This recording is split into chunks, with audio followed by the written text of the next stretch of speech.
Құрметті достар, мен бүгін сендерді өзімнің біраз білетін лайфхактармен таныстыра кетейін. Енді лайфхак дегенде қазірше заманауи лайфхак дейді. Бұрын біздің бала кезімізде ол пайдалы кеңестер деп аталатын.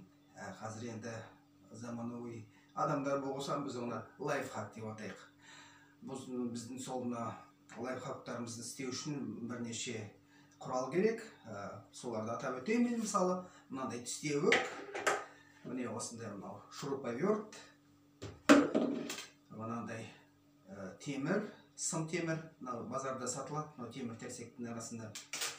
Мынандай канцеляр пышағы. Және де мынау бізге тұрмыстық қалдықтар, тұрмыста кездесетін міне осындай мынау пластик, мынау балықтан қалған мысалы. Мынау сусыннан қалған бөтелке пластик, мынау енді қағаз, өздеріңіз білесіздер, шайдан қалған. Мынау пластик. Енді ең бірінші мен сіздерге қазір енді өздеріңіз білесіздер, біз экомекен атты экологияға байланысты мынау реалити шоудың қатысушысы болғандықтан біздікі ең бірінші экология мәселесі бізді ойландырады. Сол үшін экологияны дұрыс, жақсы, келесі өзіміздің ұрпақтарға таза күйінде қалдыру үшін біз осындай мынандай қалдықтарды аздап қалдыруымыз керек.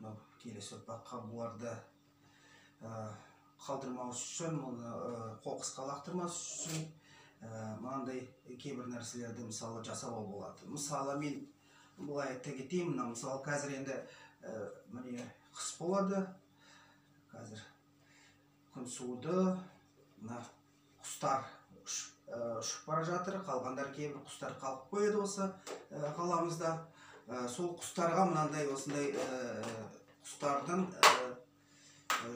өздеріне тамақтану үшін осындай бір нәрсе жасауға болады. Міне сол үшін мен бұлай істеймін. Міне осындай мынаны аламын, табақшаны, балықтан қалған мынандай екі жерінен бүйтіп бұлай тесеміз. Міне бір жағынан тестік, және екінші жағынан қарама-қарсы екінші жағынан бұлай кестік. Міне және осындай міне сым темірді аламыз да осыған мынандай жасаймыз. Қазір көресіздер, өздеріңіз біліп отырған шығарсыздар не екенін. Міне артық. Міне бір ұшын бұлай бұраймыз да, екінші ұшын тағы да солай бүйтіп бұрып осындай ілгек жасаймыз. Міне ілгек жасағанымыз мұнайымыз кішкене майысып кетті мүнелер. Жоқ, жарайды.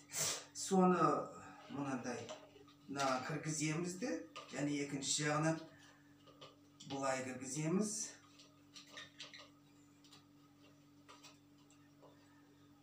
Міне осындай бір лайфхак болды деуге болады. Міне мұнаны аулада өздеріңіз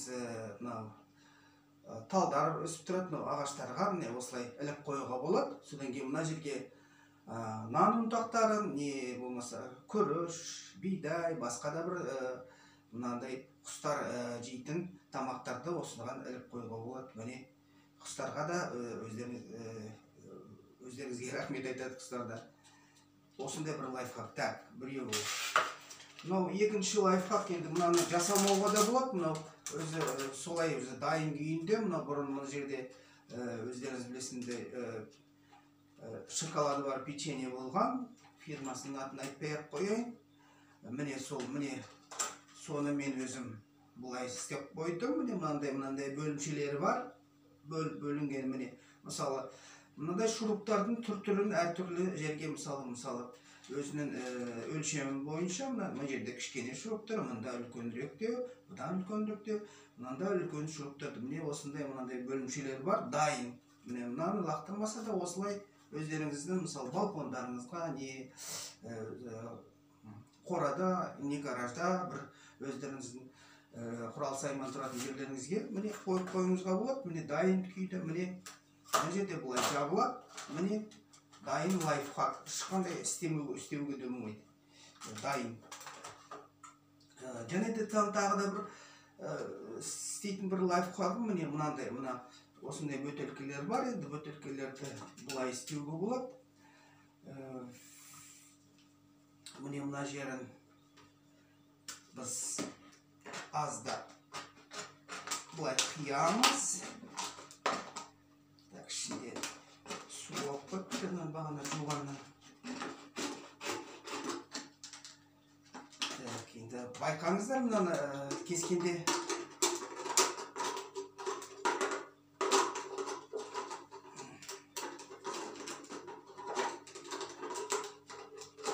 пластик бутылкасын осылай мына түп жағын бүйтіп кесіп тастаймыз. Міне түп жағы кесілді. Так, міне енді тағы да мынандай шуруповертпен мына жерден екі тесік жасаймыз.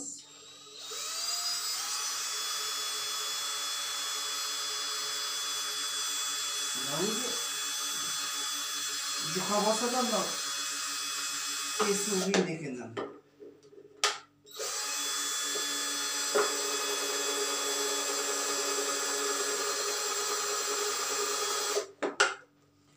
Жарайды, оны біз беріп қоймыз.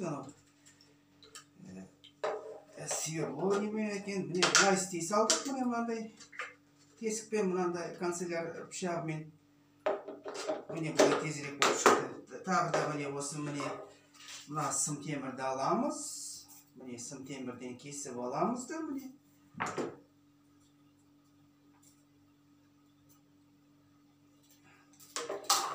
Бұғанда екі жағынан андай жаңағындай ілмешек жасаймыз. Мінде тағы да мына жағынан бір екі ілмешек жасадық.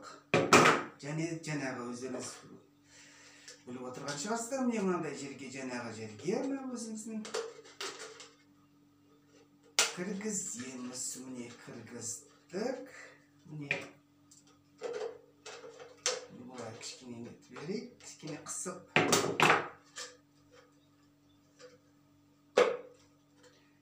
Мына екінші жағына қазір оғанда кіргіземіз қазір.